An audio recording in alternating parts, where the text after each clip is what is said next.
राधे राधे मेरे प्यारे भाइयों बहनों माताओं व बंधुओं, संस्कार की बातें चैनल में आपका स्वागत है। बंधुओं, आज सफला एकादशी के दिन मैं आपको सुना रही हूँ एकादशी माता अर्थात ग्यारस माता की कथा। बंधुओं, जो मनुष्य भी एकादशी के दिन एकादशी माता की इस कथा को सुनते हैं, एकादशी माता उनके घर को धन संपत्ति से भरपूर कर देती हैं। बंधुओं, एकादशी के दिन भगवान विष्णु से ही एकादशी माता का प्रादुर्भाव हुआ था। इसी वजह से भगवान विष्णु ने एकादशी माता को ये वरदान दिया था कि जो मनुष्य भी एकादशी के दिन तुम्हारा व्रत करेंगे, उन्हें मैं प्रसन्न होकर मनोवांछित वर प्रदान करूंगा।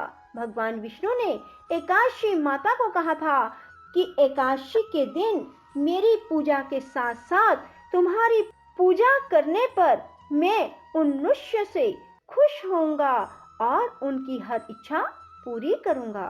बंधुओं, इसलिए एकादशी के दिन हर मनुष्य को एकादशी व्रत करना चाहिए और भगवान विष्णु की पूजा के साथ साथ एकादशी का व्रत अवश्य करना चाहिए, ताकि भगवान विष्णु प्रसन्न होकर आपकी हर मनोकामना पूरी करें।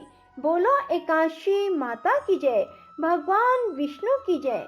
बंधुओं, यदि आपने अब तक YouTube चैनल संस्कार की बातें सब्सक्राइब नहीं किया तो जरूर करें और बेल आइकन दबाना ना भूलें, ताकि आपको हमारी आने वाली सभी वीडियोस की जानकारी सबसे पहले हो सके।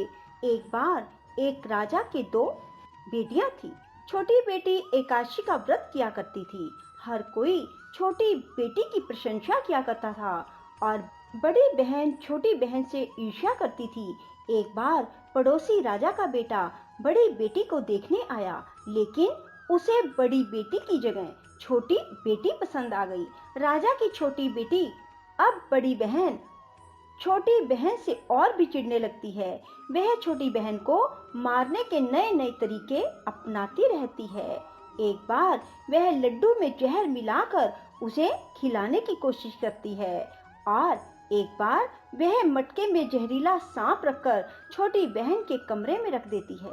एक बार छोटी बहन को पनघट पर पानी भरने के लिए ले जाती है और धोखे से कुएं में धक्का दे देती है, पर हर बार ग्यारस माता उसे बचा लेती है, क्योंकि वह ग्यारस माता के व्रत किया करती थी। बड़ी बहन बहुत परेशान हो गई कि यह तो किसी भी तरह नहीं मरती। तब एक दिन बड़ी बहन छोटी बहन से बोली, मेरी प्यारी बहन, भगवान ने हम सब की मृत्यु किसी न किसी तरह लिखी है। क्या तुम्हें पता है कि तुम्हारी मृत्यु कैसे होगी? बड़ी बहन बहुत सीधी थी, छोटी बहन बहुत सीधी थी।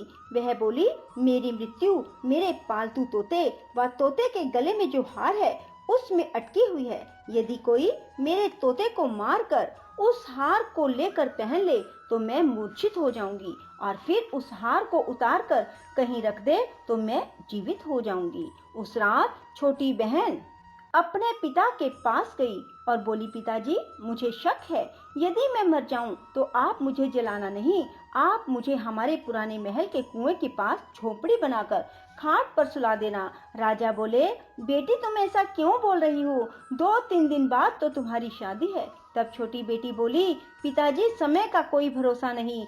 इस तरह शादी वाला दिन भी आ गया। शादी वाले दिन बड़ी बहन छोटी बहन के पालतू तोते को ढूंढती है, पर वह उसे कहीं नहीं मिलता। तभी दरवाजे पर बारात आ जाती है। वरमाला का कार्य संपन्न हो जाता है। फेरों की रस्म शुरू हो जाती है। उधर बड़ी बहन तोते को ढूंढ लेती है और वह उस तोते को मार देती है। वहीं छोटी बहन के 3.5 फेरे राजकुमार के साथ पूरे हो जाते हैं। तभी छोटी बहन मूर्छित होकर गिर जाती है। उधर बड़ी बहन तोते के हार को खुद पहन लेती है। तब फेरों में सभी घबरा जाते हैं। सभी बारातियों में हलचल मच जाती है कि राजकुमारी को क्या हुआ। सब डर जाते हैं। तब राजा वैद्य हकीमों को बुलाते हैं। छोटी राजकुमारी को महल में ले जाकर लिटा दिया जाता है। वैद्य और हकीम राजा से कहते हैं, राजकुमारी ना मरी है ना जीवित है, हमने ऐसा पहली बार देखा है। तब राजा उनसे कहते हैं, बाहर जाकर बोलना कि राजकुमारी बेहोश है, अभी थोड़ी देर में ठीक हो जाएगी। यदि तुम ऐसा नहीं कहोगे तो मैं तुम्हें फांसी दे दूंगा। बेचारे वैद्य हकीम राजा के कहे अनुसार बोल देते हैं। तभी बड़ी बेटी आती है और कहती है, पिताजी, मुझे छोटी बहन के मरने का बहुत दुख है। उससे ज्यादा दुख मुझे आपकी इज्जत का है, जो कि खराब हो जाएगी। आप ऐसा करो कि मेरी शादी राजकुमार के साथ कर दो, तब सब ठीक हो जाएगा, आपकी इज्जत भी रह जाएगी। तब राजा को यही ठीक लगा और राजा ने छोटी बेटी के कपड़े पहनाकर बड़ी राजकुमारी को फेरों में बिठा दिया। पर राजकुमार ने मना कर दिया, कहा कि यह मेरी पत्नी नहीं है। मेरी पत्नी जब बोलती है तो उसके मुंह से फूल झरते हैं। लेकिन सब ने समझा बुझाकर उससे 3.5 फेरे लगवा दिए। बड़ी राजकुमारी ससुराल आई तो राजकुमार ना तो उससे बात करते थे, ना उसके हाथ से पानी पीते थे, ना ही उसके हाथ का बनाया हुआ खाना खाते थे। राजकुमार ने मन ही मन सोचा, मैं पता लगा कर रहूंगा कि मेरी पत्नी के साथ क्या हुआ। एक दिन राजकुमार दुखी मन से घोड़े पर बैठकर जा रहे थे कि घोड़ा वहीं जाकर रुका जहां राजकुमारी की अधमरी लाश को रखा गया था। राजकुमार ने मन ही मन सोचा कि घोड़ा यहाँ किस कारण से रुका है, कोई तो वजह है जो यहाँ घोड़ा रुक रहा है। तब राजकुमार घोड़े से उतरकर पुराने महल में गए। वहाँ एक चौकीदार था। राजा ने पूछा, यह महल किसका है? तब चौकीदार ने बताया कि यह महल किसका है। तब राजकुमार समझ गए कि यह पुराना महल तो उसके ससुर का ही है। वहाँ खाट पर कौन सो रहा है? राजकुमार ने चौकीदार से पूछा।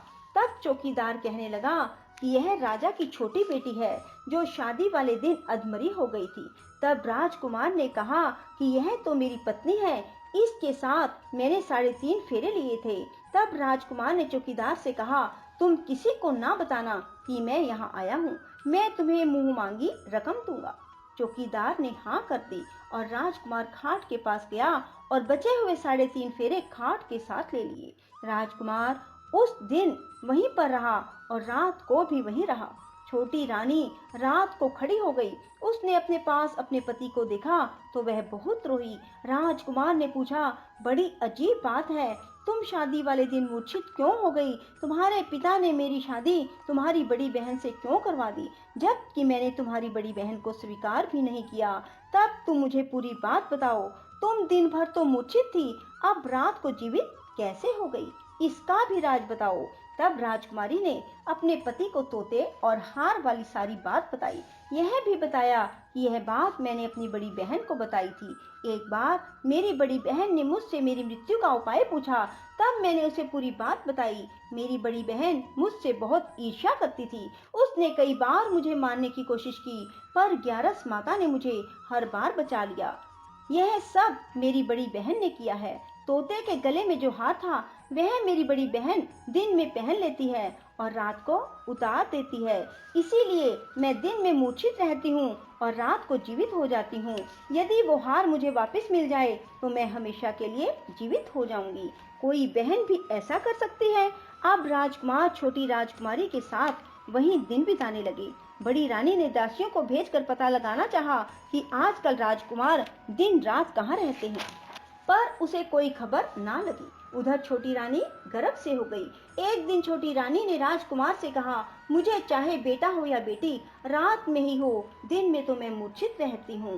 पर एक दिन राजकुमार को किसी काम से बाहर जाना पड़ा और तभी राजकुमारी प्रसव से हो गई। तब उसने ग्यारस माता को याद किया। तब ग्यारस माता स्वयं आकर उसका प्रसव करवाती है। उसके सुंदर पुत्र पैदा होता है। तभी वहाँ राजकुमार आ जाते हैं। उसने भी ग्यारस माता के दर्शन किए। ग्यारस माता बोली, ये मेरी परम भगत है, और बोली, जब तुम्हारा बेटा 5 वर्ष का हो जाए तब तुम इसे अपनी पत्नी का हार लाकर पहना देना। देखते ही देखते कुंवर 5 वर्ष का हो गया। बेटा युवराज 5 वर्ष का हो गया। तब राजकुमार अपने बच्चे से कहते हैं कि बेटा युवराज, तुम यहीं रहना, माँ की खाट के पास, मैं शहर से काम निपटा कर आता हूँ। तब बड़ी रानी के दास दासी राजा को वहां से आते हुए देख लेते हैं और बच्चे को उठवा लेते हैं। बच्चे के 2 टुकड़े कर दिए जाते हैं, एक टुकड़ा चक्की के नीचे और एक अपने पलंग के नीचे रख लेती है। तब वह ग्यारस माता को याद करती है और ग्यारस माता भीख मांगने के लिए बड़ी रानी के महल में आती है। तब बड़ी रानी अपने दास दासियों के हाथों भिक्षा भिजवा देती है, पर ग्यारस माता कहती है कि मैं तो तुम्हारी रानी के हाथों से ही भिक्षा लूंगी। तब वे जाकर उसे कहते हैं। तब बड़ी रानी खुद उसे भिक्षा देने के लिए आती है। तब ग्यारस माता बिल्ली का रूप बनाकर अंदर जाती है और उसके बच्चे के जो 2 टुकड़े होते हैं उन्हें इकट्ठा जोड़ देती है और उसमें प्राण फूंक देती है और उसे लेकर चली जाती है। राजकुमार कुंवर को लेकर महल में जाते हैं और कहते हैं, रानी, ये बच्चा मेरी दूर के रिश्ते की बहन का है। यदि तुम इसे प्यार से रखोगी तो शायद मेरा दिल भी तुम पर आ जाए। तब बड़ी रानी कुंवर को लाड प्यार से रखती है। तब एक दिन राजकुमार अपने बेटे से कहता है कि तुम अपनी मामी से हार मांग लो, हम ये हार लेकर तुम्हारी माँ के पास चलेंगे, पर ये बात अपनी मामी को मत बताना। कुंवर बोले, मामी मामी, मुझे अपना ये हार दे दो। एक बार तो रानी जवाब दे देती है, पर फिर उसे ये बात याद आती है कि जब राजकुमार ने उसे कहा था कि यदि तुम बच्चे का ध्यान रखोगी तो मेरा दिल तुम पर आ जाएगा। तब बड़ी रानी कुंवर को हार दे देती है। कुंवर उस हार को लेकर अपने पिता को देते हैं। आज हम आपके हाथ का बना हुआ खाना खाएंगे, हम आते हैं, तुम खाना तैयार करो। बड़ी रानी बहुत खुश हो जाती है कि आज मेरे पति मुझसे खुश हैं। तब राजकुमार छोटी रानी के पास जाते हैं। बड़ी रानी उधर बहुत खुश होती है। तब राजकुमार छोटी रानी को वो हार पहना देते हैं और छोटी रानी जीवित हो जाती है और महल में छोटी रानी और बच्चे को लेकर आते हैं और बड़ी रानी को अपने ससुर के यहाँ छोड़ने के लिए चले जाते हैं और उन्हें सारी बात बताते हैं। उसके ससुर भी इस बात में शर्मिंदगी महसूस करते हैं और कहते हैं, ये मेरी परवरिश में ही कुछ न कुछ कमी रही होगी।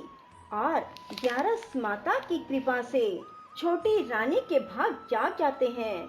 हे ग्यारस माता, जैसे आप छोटी बेटी पर प्रसन्न हुई वैसे सब पर होना।